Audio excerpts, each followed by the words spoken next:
visiting my channel, Think Like a Virtuous Woman, where I inspire women to think like the woman in Proverbs 31, both spiritually and also financially.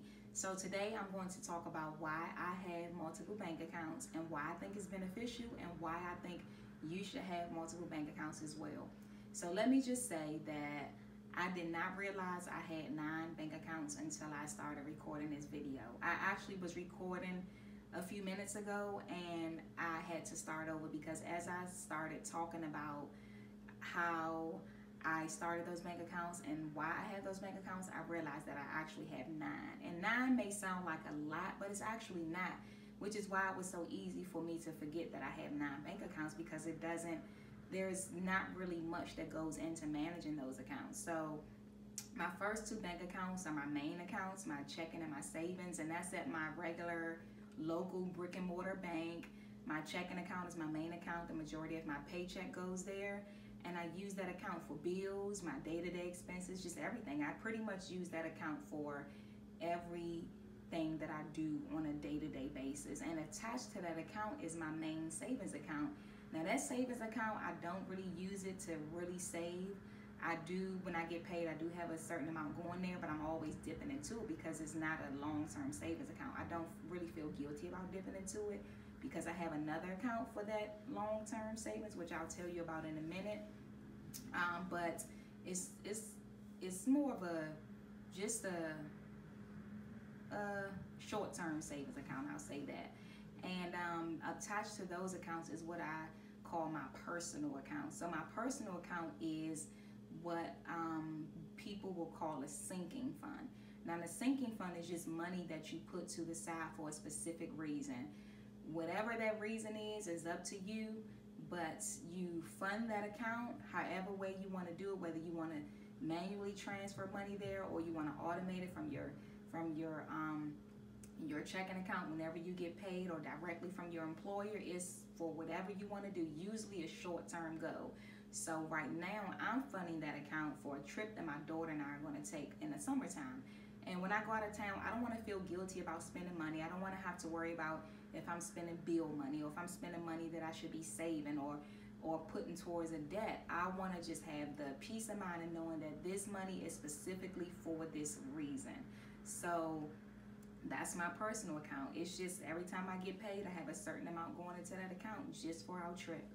Now my 4th and 5th account are actually my daughter's accounts now, and I include those in my accounts because I am listed on her accounts because they're technically my accounts because she's not 18 yet. So she has a checking and savings account. She has a small business and she does all her transactions through her checking account, her ordering her supplies and taking payments and things like that. And then she has a savings account attached to her checking account as well. And now my 6th account is actually my emergency fund.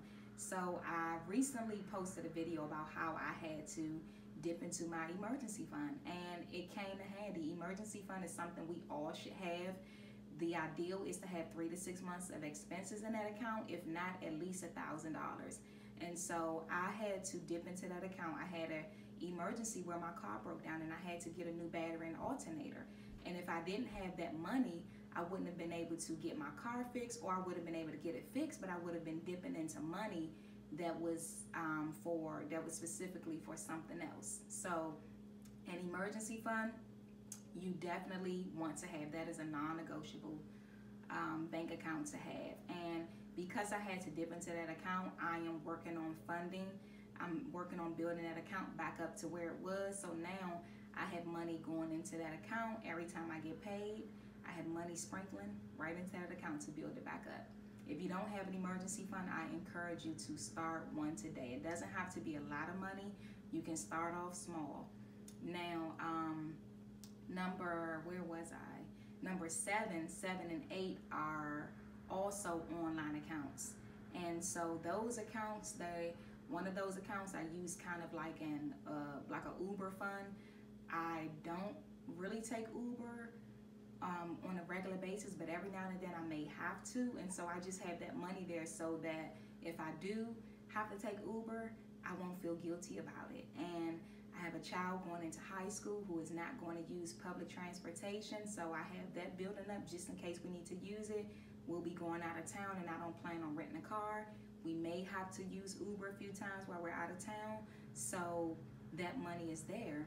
And then attached to that Uber fund is just a miscellaneous, just because it's sort of like an emergency fund, but it's more of a miscellaneous emergency fund. So just maybe if let's say something minor like a flat tire or something like that, and I need to run to a tire shop or something like that, I have a debit card attached to that account, so that if something like that happens, I'll be able to get access to the money for that.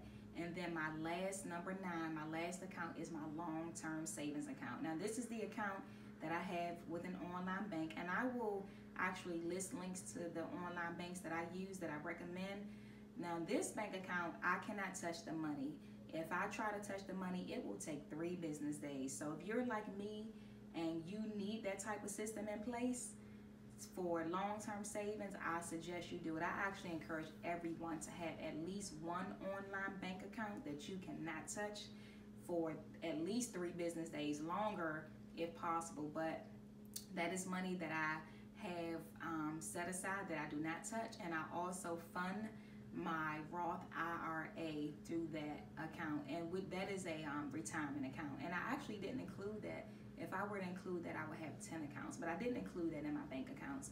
So that account is strictly for long-term saving and funding my Roth IRA. Now, I would do a separate video on retirement accounts and why it's so important to have one, especially having your own that is not attached to your employer, and specifically why a Roth IRA is so important.